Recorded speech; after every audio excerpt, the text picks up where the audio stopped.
Good morning, good afternoon, good night, wherever you may be in the world. Welcome in, welcome back. My name is Brooke, aka Brooksmoon, and I hope you're doing okay. Happy Pride, guys! I hope you all are having a great, safe, and happy Pride this year. It's me, your local bisexual NB book talker, so, you know.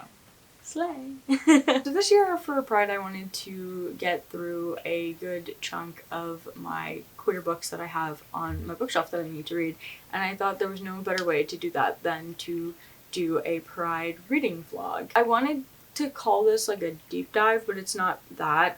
So this reading vlog is going to be a little bit different from my last one, which was the 12-hour reading vlog. So instead of this taking place within one day, it's going to cover 2 weeks. So I'm allowing myself 2 weeks to read these books and try to get as many of them read as possible. These books are books that I have had on my shelf for quite some time and have been wanting to read. I thought there's no better time to read these queer books than during Pride than talking about them in June. So this is kind of going to be a combination of like my deep dive video and also my reading vlog video, with mostly just me talking about these books rather than me like actually vlogging me reading. So doing check-ins whenever I get to certain points in books or when I finish books, etc, etc. Unlike the deep dive video, I'm not looking for specifics because it's not a genre, it's just a subcategory of books. So I wanted an excuse to talk about more queer authors, so that's why we're here. The lineup of these books that I have 4 that I definitely want to finish that I do think that I can get through in 2 weeks. All of these I'm very, very excited to read, so let's go through the lineup. The first book that is up on this list is one that I am going to start today, so I'm hoping to get through a good chunk of it, and that is Aristotle and Dante Discover the Secrets to the Universe.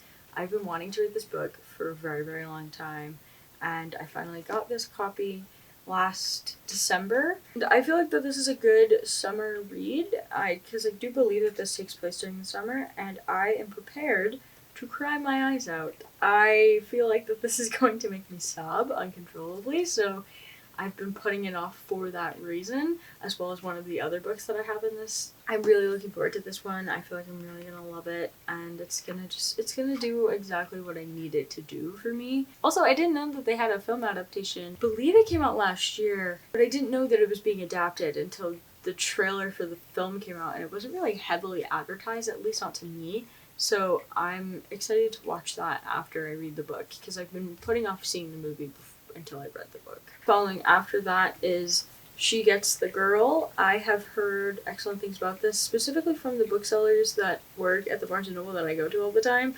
They have like a little card on it, like hyping up the books. You know how they do that at Barnes & Noble? So I'm really looking forward to this one. I'm a little scared because it is co-written, and I am not the biggest fan of co-written books, but I'm hoping that this one lives up to the hype because so many people have said good things about it. The next one that I have on this list is one that I bought when it came out back in 2020, and then I didn't read it. It's just been sitting on my shelf, and I don't know why I didn't. So I thought there's no better time to read and talk about this book than June for Pride Month, and that is The Black Flamingo. I am exceptionally excited for this one because it takes place in the drag scene, which I know very little about other than the fact that I follow a bunch of drag queens on social media, and they are some of the funniest people that exist on this planet. So like, I don't watch Drag Race or anything like that, so I'm really looking forward to this book, and I know that this one is also going to make me sob. I'm not emotionally prepared for that yet, but I cannot wait to read this book. The next one is one that I got as a recommendation from a fellow book talker that is Grapey, and she was talking about it when the trans readathon was going on, and that is Most Ardently. And the reason I am ecstatic for this one is because it is a Pride and Prejudice retelling, but gay, and it has trans representation in it, and I cannot wait to read this book because I love Pride and Prejudice so much. It is one of my favorite Jane Austen books, and if you're making it gay, it makes it even better, so I cannot wait to read this. I'm really excited to read all of these books. I wanted to make sure that when I was doing this vlog that I wasn't focusing on like one portion of the LGBT community. As someone who is both part of the community and also an activist, I know how important it is to talk about BIPOC stories because Pride would not exist without Black trans women, and it's also super important to be including trans people in your discussions of Pride because, again, Pride would not exist without Black trans women. They're the ones who threw the bricks and are the reason why we can celebrate the way that we can today. So I wanted to make sure that I had both like gay men, sapphic stories, trans representation, BIPOC representation. We're gonna start this book today for sure. So I'm very excited for this vlog. I cannot wait to get through these books. We'll see what happens. We will see what happens. Happy Pride, guys. This is gonna be fun.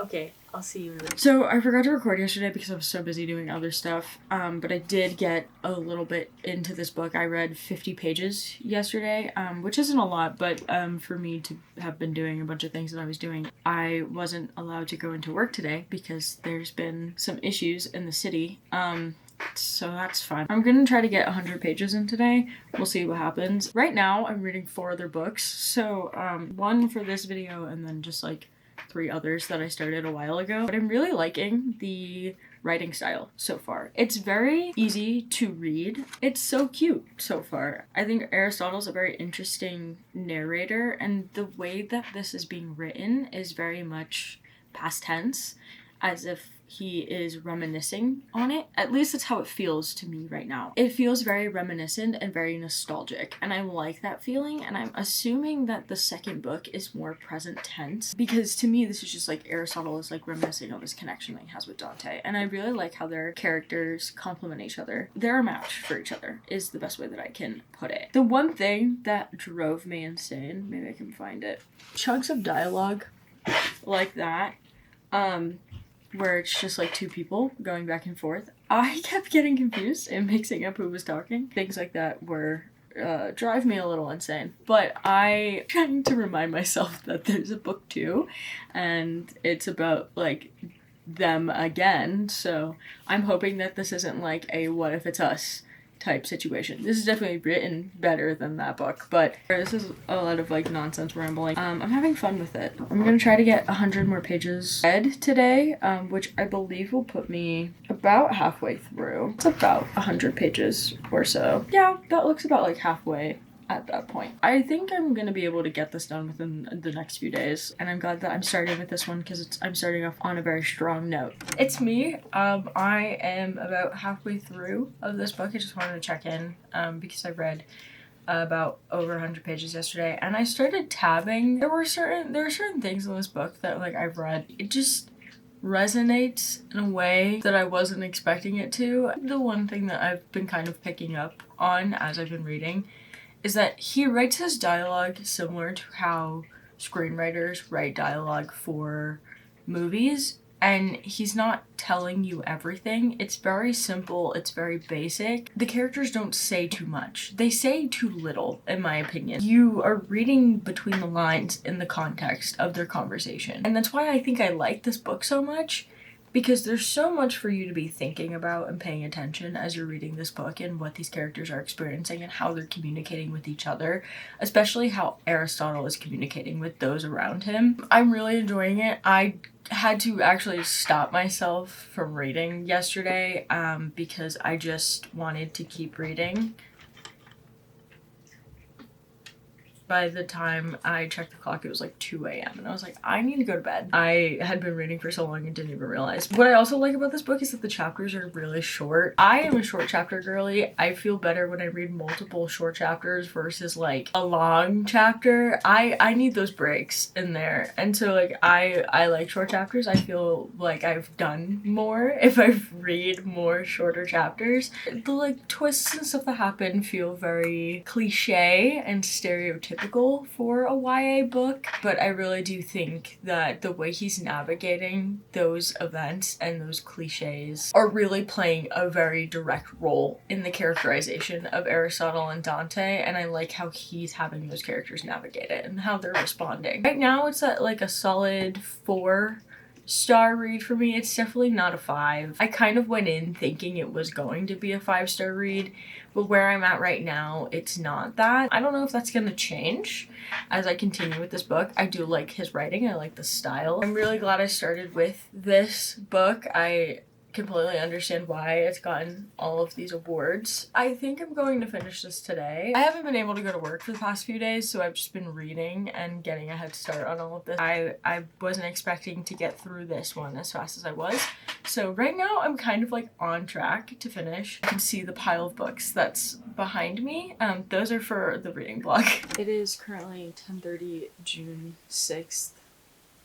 So I am going to try to read through as much of this as I can before 12. I'm like 50% of the way through, so we'll see how far I can get. I have the ability to finish this book today. I say that now, but this book just keeps sucking me in, and every time I read it, I like don't want to put it down. So I feel like today is going to be the day that I finish it. I never actually said what this book is about, and it is a coming-of-age story about Aristotle, who meets Dante over the summer, and Dante becomes his first real friend. And Dante actually is the one to expose him to a bunch of things like art and literature, but also what it means to love someone outside of your family, because Dante really is the first person that Aristotle has loved outside of his family, and what it means to deal with that. So it is a story following the two of them, who are both Mexican American, in the 80s. I think that's so incredibly interesting, just like how forward Dante is about being gay, and it's 1988. Usually if a book is taking place during that time period, you don't see that at all. So it's kind of refreshing. He sees Aristotle as his best friend, so like that is something you would tell your best friend, but the way that he just feels so comfortable with Aristotle, knowing that Aristotle is not going to be homophobic towards him, it's refreshing to see. There are things, oh my god, there are worse things in the world than a boy who likes to kiss other boys. Yes, there are. Much worse. Oh god. I think I have like 30 something pages left.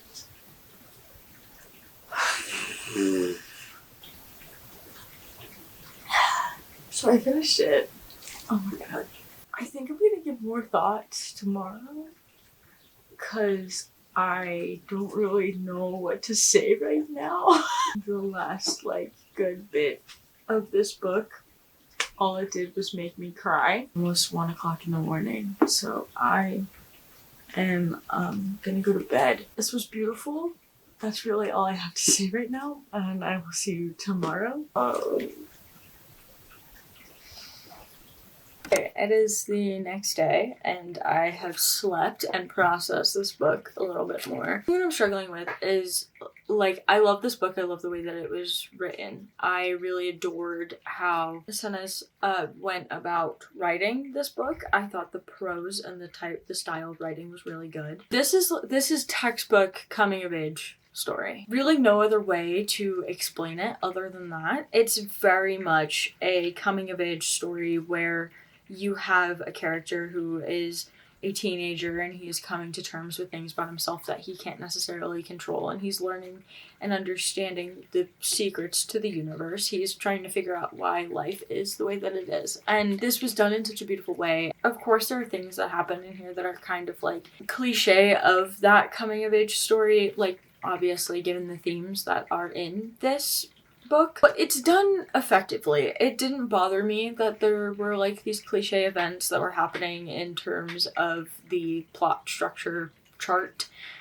It made sense to me. I thought he navigated it in a very well-rounded way. I thought it was very successful in what he was trying to do, and overall I really enjoyed it. I think I ended up giving it a 4.5-star review. It had the potential to be a 5-star book for me, but it's just, there were some things that were written out that felt very simplistic to me, but I liked the simplicity of his writing. I liked that you had to read between the lines when it came to some of the dialogue, and that you're following this journey with Aristotle and discovering these things about his family and about Dante and about himself as to why he is that way and why he feels this way. And he's a teenage boy. He's 15 to 16 in this book. 16 and 17, my bad. Not 15, 16. 16, 17, but still. Like, if anyone remembers how annoying and awful you were at that age, like I was. I know I was annoying and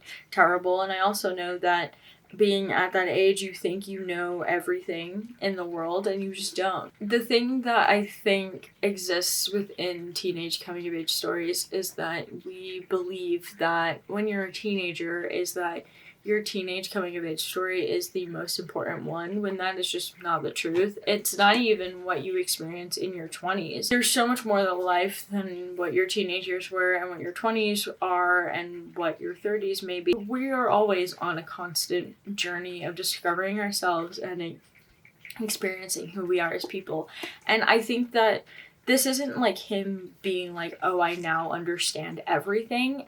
There is a second book, so clearly there's more for him to discover and to understand, and like that's what life is. This was just a snippet of parts of Aristotle's life that he is discovering and understanding. So I just really loved how this book was written. It felt like poetry. It felt like prose. I think I've said that multiple times, but it's just the way that it was written was very beautiful, and I loved all of the characters that exist in this book. I liked Aristotle and Dante and how complex they were and how they kind of complement each other in a way. I also like how subtle the themes of being queer in this 80s is, and I like that there was a little bit more to it than it's just them. There's more background of queer people in this book that relates to Dante's parents and also Aristotle's parents, and just like how they don't care that their children are queer, they just care that their children are happy and alive and well. And I think that that's a theme you don't really see much. That you do see, but 9 times out of 10 when it comes to queer stories, you have the story that is focusing on the parents who are not as accepting. Both do exist. Both situations exist when it comes to being a queer teenager and you come out to your parents. You have parents that are super accepting of who you are, and then you also have parents that are not accepting of their child being gay, and they just like, you know, there's 2 sides of the spectrum, and I think you see both sides of that spectrum in this. I do think that the exclusion, or the, I guess, low-key spoiler, if you don't want that, is like the discussion of trans lives in this book is not great. Aristotle's brother kills a trans woman, and it just like it didn't sit right with me that the transphobic views just kind of got glazed over, and like it's something that's mentioned, and like the violence against trans people, specifically trans women in particular, being mentioned in this book for it being taking place in the 80s is a big thing, but it's just the discussion was very minimal. He could have killed literally anyone. The fact that it was specifically a trans person just felt kind of like it was just like thrown in there. It's like a detail that is in there, and then they don't really talk about it anymore. Also, they use a outdated term, which for the time period makes sense, but for when this was written, to me, didn't. I think there is a much more successful way to bring up the violence against trans women in your book than having your main character's brother be the one to have done said violence. He doesn't like excuse it, but it's kind of like one of those things that's just glazed over as to what happened. I don't know. It's a very layered situation. Like there was a more successful way to bring that up than the way that it was brought up. I thought there were a lot of discussions of things and themes within this book that were important. Being queer in the 80s, being Mexican in the United States. I thought that that was a very good discussion that was brought up in this book multiple times. Again, it doesn't go, a lot of these discussions don't go further than the surface level, I feel, because it's all from Aristotle's point of view. So he is a teenage boy. He's not thinking about things in a very complex way. So it's all very surface level mentions of stuff other than means to be Mexican in the US. I think that that's a discussion that is a topic that's brought up a lot, but Aristotle understands the complexities of that more than he does about being queer and also about violence against trans women.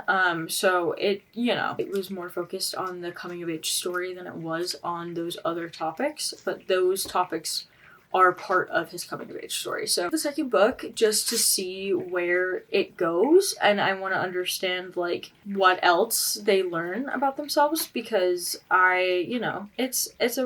you're now exploring this new context to their relationship in the second book, and the first book is leading up to that. So I did enjoy this book. I liked it. I think I'm off to a good start when it comes to the books that I'm reading. It makes sense to me as to why this book won as many awards as it did, because I think this is a very good, especially if you are like 16, 17 and in high school and like trying to learn more about yourselves, if you pick this book up and you read it, even if you're not queer, I think it has a very good message of like figuring yourself out and who you are as a person in the world, and how complicated that is, and how it's only a short portion of your life, not your entire life. So I thought that message was very, very good, and I really liked it. I liked seeing the changes of Aristotle's character throughout this. So 4.5 stars for me. I'm glad I started with this one. It was a strong beginning to all of this. So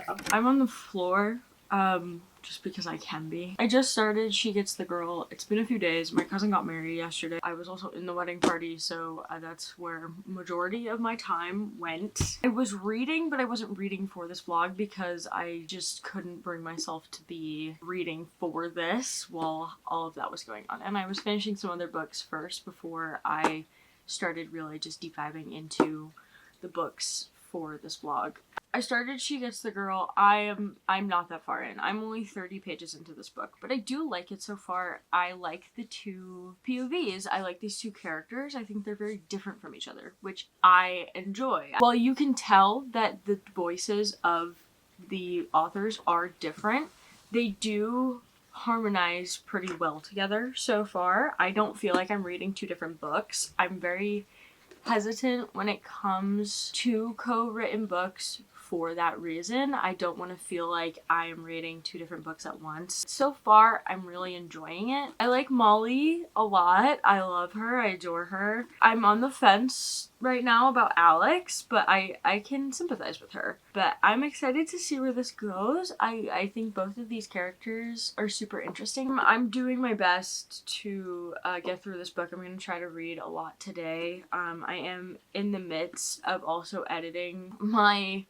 second Marauders video, so I'm trying to do as much, I'm trying to do a lot all at the same time. I'm really excited to get into this book. It's supposed to be like super sweet and super cute, and also I didn't know that these two authors are actually married to each other. Rachel and Allison currently reside in Pittsburgh with their dog Hank. I love that. I don't have any thoughts right now, but first impressions so far, kind of like an unlikely match, because Molly is giving anxious attachment style girly and Alex is giving avoidant attachment style, which those don't go together. So we'll see what happens. I'm curious to see what occurs. I read 50 more pages of this book today, and I gotta say, I don't like Alex very much. She was a little mean to Molly at the beginning, and I get it. Like, she doesn't know this girl, whatever. But you don't have to be a bitch about it. For her to immediately be like, well, I can help you get Cora to fall in love with you. And Molly's like, no. Hey girl, what did you expect her to say? The connection being Alex meets Cora, Molly knows Cora, trying to date Cora. That's how they meet. That is the mutual connection. But I like it so far. I think it's really fun. I really do like Molly. They need to redeem Alex for me though, because so far I don't like her. It's late, I have work in the morning, I'm probably just gonna go to bed. I didn't read as much as I wanted to today. I'm on chapter 8, so maybe I can squeeze out 20 more pages and then call it a night. So that is the goal for today. I look a little deranged and insane, but that's okay. We're not gonna worry about it. It's currently 1 o'clock in the morning, but it's fine. Checking in on this book. I am about 66% of the way through. I take back what I said about Alex. I really enjoy her character. Things have happened, but also haven't happened. And now I'm just like waiting for the second shoe to drop, and I'm scared. There's not much time left in this book for things to happen, and I'm worried. Very clearly like an end goal here, and like you know the direction it's going to go into. It's like a rom-com. We don't have that much left. There's still a lot that needs to happen. So I'm like, how are we gonna get that? But I'm enjoying this. I really like it. I'm gonna read as much of this as possible. I really want to finish this tomorrow. 70 pages. I'm on 257. So like I have 120 pages left. Like this is how much is left of this book. Like I'm just like, I need to finish it. It needs to be done. So hopefully that happens soon. What the, what? Oh my god, everything happened so fast. I'm not done. 50 pages left. A little less than 50 pages left. And when I tell you everything happened so fast, we hit the gas on this book so quickly. I didn't have enough time to get my seatbelt on, and now I'm freaking the fuck out because I'm like, oh my god, everything is just going to turn around and happen so quickly, and I'm not emotionally prepared for it. Not expecting for this shift to occur as quickly as it did. And what's pissing me off is that Alex dug herself into a hole, and then she was like, immediately, I have to get out of here.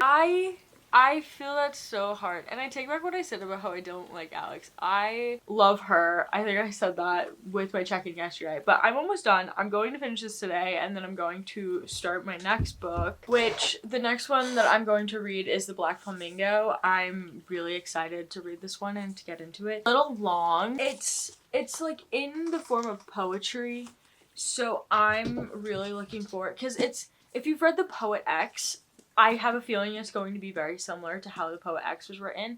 I think I'm gonna get through this one pretty quickly. I'm fully prepared to cry. I think that my end result of this is going to be me sobbing my eyes out. Looking forward to that.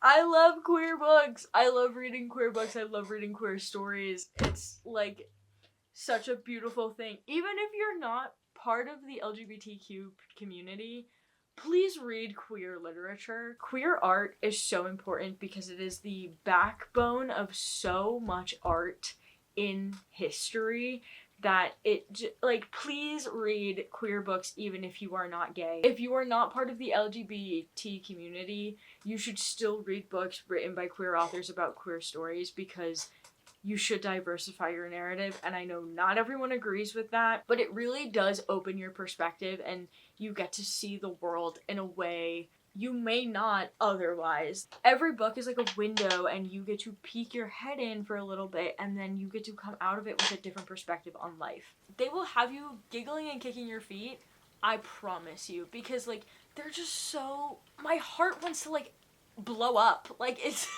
like so insane. I was on my lunch break at work reading this today, and when I tell you, like, I was like, no no, why do I have to go back to work? Like, I want to finish reading this book. So yeah, I'm gonna finish this, and I'm probably gonna start The Black Flamingo tonight, and probably breeze through that tomorrow. That's all I have to say for right now. A few different updates because I just haven't been able to film the last few days. So I finished both of these. I genuinely love this book. I loved how it wrapped up at the end. It's kind of what I thought was going to happen, of everything's kind of going to wrap up very quickly at the end, which is what happened. It worked in its favor, in my opinion. This is a fully lesbian book, which is not something that you see very often in sapphic romances. A lot of the time you will see a bisexual and a lesbian, or two bisexual women. Not very often will you see two lesbian women, which I thought was a really cool thing with this book. It was really good. I thoroughly enjoyed how this wrapped up. I liked how it ended. I ended up liking Alex in the end, so there's that. I don't know if I talked about what this book is about. So essentially, it's these two characters, Alex and Molly. They are both going to school, and Molly has a huge crush on this girl named Cora, and she goes to a house party where Alex is also there, and so that's where she meets Alex. Alex is semi-friends with Cora, and so Alex picks up on the fact that Molly really, really likes her and saw her kind of embarrass herself, and then it turns out that they have a class together. So Alex tells Molly that she's going to help her to get Cora to fall in love with her, and so Molly goes along with it because she has really bad social anxiety. Alex is trying to stay out of trouble because the person that she likes, that from back home, doesn't trust her and says that she needs to like prove herself. But they have like a 5-step plan to get Cora to fall in love with Molly, and it starts to work, and Molly starts getting her confidence. It's a really good character development story. I like that it takes place in college rather than in high school. I think because as someone who went through college, there is a fundamental personality shift that you experience when you go from high school to college. I think anyone who has done it can also attest to that. I know I changed a good bit when I started going to college. Like this book, I ended up giving it 4 stars. It was a pretty solid read for me. I would probably read it again because I really loved the development of these characters. And I think this would be perfect as a film. I don't know if it's been optioned or not. It would be wonderful lesbian representation. All of the women in this book, for the most part, are lesbians. This book, I thought it was great. It's a very, very good lesbian romance story. Moving on to The Black Flamingo. I picked this up pretty much immediately after I finished She Gets the Girl, and because this book is written like poetry, it was a very quick read for me. This is 400 pages, but I read this in a day and a half. I read about 50 pages the same night that I finished She Gets the Girl, and then the next day I finished it. Like, if that doesn't say anything. And I was working both days. Not only was this like written in a way that was like easier to understand because there were less words on the page, it was beautifully written, and the story, oh my god, the story, I was absolutely in love with it. For whatever reason, like, I couldn't comprehend the fact that Michael was born in 1999, which means that he's only 2 years older than me, like, in reality. So this is taking place in a modern setting, and for whatever reason, my brain could not connect that. This is a story about Michael. He is a black gay man that is born and raised in the UK, and it is following his story from when he is young and he is a boy to him into his college adulthood. His father is not very present in his life, but his mom is, and his mother has been like super supportive of him, even though he's shown flamboyance throughout his life. Like, he talks about at the beginning of this book how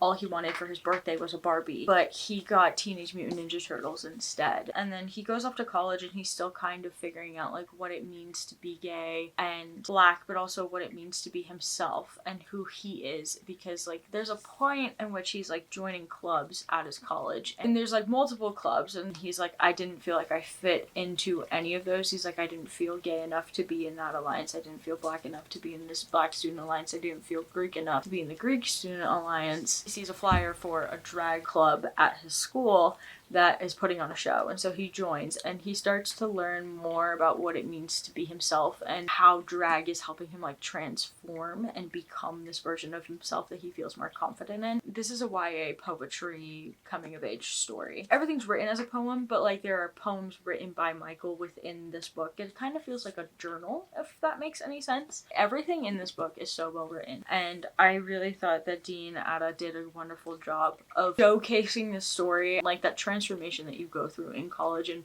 you start becoming more of yourself, and there's even more after that I have yet to experience in my life, like a transformative period from your 20s to your 30s and so on and so forth. So this is his debut novel. I didn't know that, but I absolutely fell in love with it. I devoured it. It made me cry, it made me laugh. I recommend it. I ended up giving it 4.5 stars out of 5. He like encapsulates this feeling of what it's like to come to terms with your identity, talking about like what it means to be part of the drag community and how just because you're part of the drag community doesn't mean X, Y, and Z, and it can mean so much more than what people assume it is. And I'm sure it will hit home even more for someone who is a person of color. Again, I can't relate. I'm not. I'm very much white. What I hate is that this has been sitting on my shelf for so long, for such a long time, and I am just now reading it. It's been on my shelf for 4 years almost, which is crazy. That's insane to think about. I'm really disappointed in myself that I didn't read it sooner. But I have so many books on my shelf that I've had for years upon years that I haven't read yet, because I'm a hoarder. I love this book. Highly recommend people read it. It's a quick read, but it is so worth it. Have then immediately moved on to reading Most Ardently. This is a trans Pride and Prejudice retelling, and I am about 30% of the way through. It's very small, but I am obsessed with this already. Oh my god! Pride and Prejudice is one of my favorite Jane Austen stories. I absolutely love it. The enemies to lovers aspect of Pride and Prejudice is so good. It is a classic. It is classic enemies to lovers. This, with Elizabeth Bennet being a trans man named Oliver, and the thing that made me almost cry before I even started reading this book was the author's note at the beginning. I've been paying more attention to author's notes in books recently because it makes me feel more connected to the story, whether the author's note is at the beginning or at the end. The author's note. Most Ardently is Oliver's story, and in some ways it was mine as well. You'll find in these pages a trans boy who has not yet come out to his family navigating a rigidly cis heteronormative society, because this is taking place in like high society in the past. The nature of the story means that Oliver's dead name is used repeatedly, he frequently experiences dysphoria, and he is misgendered by characters in the book, though never by the narrative. That's the part that made me fucking cry. It's talking about this like experience of being like a trans person and what that means, and what it means especially when you're not fully out, especially if you don't feel like you would be safe to be out, to have to navigate those things. And I do believe Gabe is navigating this so well. And Gabe is a trans author, and this is part of a collection of books that are retellings of classic stories, but from a queer perspective. I love retellings of classic stories to see how we can spin something that's been around for so long into something new and even more beautiful, and to make Pride and Prejudice into a trans-centric romance story is so important. I guarantee I will have this done in the next like day and a half probably, because I'm obsessed with it. This is near and dear to my heart already, and I'm only 30% of the way through. I feel like it's going to like be up there for me. So okay.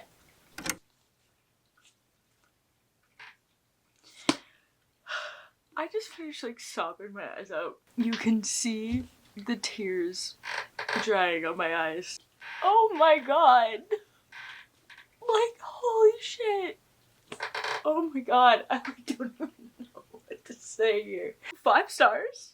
And while I did give it a 5-star review, I love Pride and Prejudice. Pride and Prejudice is one of my favorite Jane Austen stories. And just the level of trans joy and queer joy that exists in this book, it brought me to tears, because in the original Pride and Prejudice, Mr. Bennet is super supportive of Elizabeth, and it is the same in this, with Mr. Bennet being super supportive of Oliver. Just how receptive his family is to who he is and his true identity. Like, Mrs. Bennet's reaction at the end of this book brought me to tears, to the point where I was laughing, and it just, oh my god. Gabe does to Darcy's character, I think, is so well done. I like that Darcy was not just a man who hates women, but he's in fact gay, and that it gives a little bit of a background as to why he's not super receptive to women, and like it's because he's not allowed to be himself in society, and so he's resentful. The whole entire story of Oliver having to live as someone who he isn't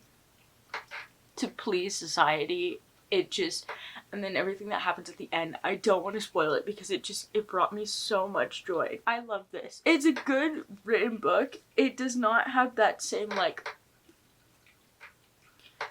that Jane Austen had, you know. I wish there was a little bit more humor and a little bit more of that, like, back and forth between Oliver and Bennet that exists between Elizabeth and Bennet in the original Pride and Prejudice. This story is amazing and it's great, and the characterization of Oliver being a trans man and really showing the struggles that would exist for him in the Regency era is very real, and it's, I think, incredibly well written, and you get to see that interior monologue and what it feels like. It means to struggle with your gender and like gender dysphoria and like having to live that life in a environment that you might not feel necessarily safe. That's something that that trans people have to deal with all the time, even now. And I think that that entire story and that entire reality being encompassed in Oliver's character within the Regency era was a really good way to showcase the struggles that trans people today have to deal with. This is just it. It is so good. It is so good. And like, yes, I wish there was more of Oliver's character and his personality that comes forth than just like the few scenes that we had. I really loved it. And I'm going to keep it at 5 stars. And not everyone's going to agree with me. But that's just the level of joy and happiness I felt reading this book. So important to me. And I think that if you are a queer person and you care about trans stories, or if you're not a queer person and you do care about diversifying the narrative and you're familiar with Pride and Prejudice and you are a fan of Jane Austen, please read this, because it's really good. Most ardently do I love this book.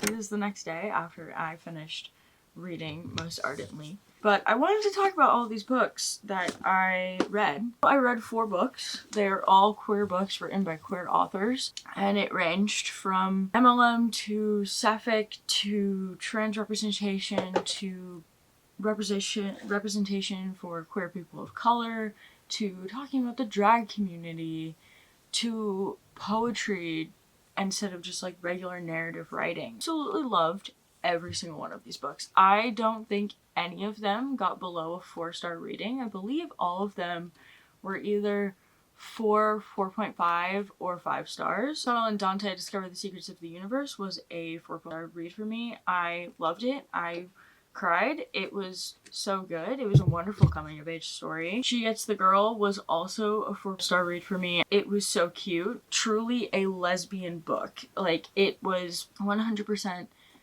lesbian sapphic romance. It was wonderful. Like, and it wasn't like they had to like come out as being lesbian. They were just lesbians. Like, that wonderful story. Black Flamingo was also 4.5 stars for me. I loved this book. It was so good. It was so well written. It was beautiful. It was funny. It was entering a world that I didn't really know much about and giving a first-hand experience account on that, which to me really opened my eyes on a lot of things, which books should do. I, like, again, part of the queer community, don't understand every aspect of the queer community because I'm not part of every aspect of the queer community, if that makes sense. Like, there are certain things I do understand and there are certain things that I don't, and so being able to read those different perspectives is so important to me. Especially, that's why I am always an advocate for diversifying your bookshelves, even if you aren't part of those communities. Like, I read a lot of books written by authors of color.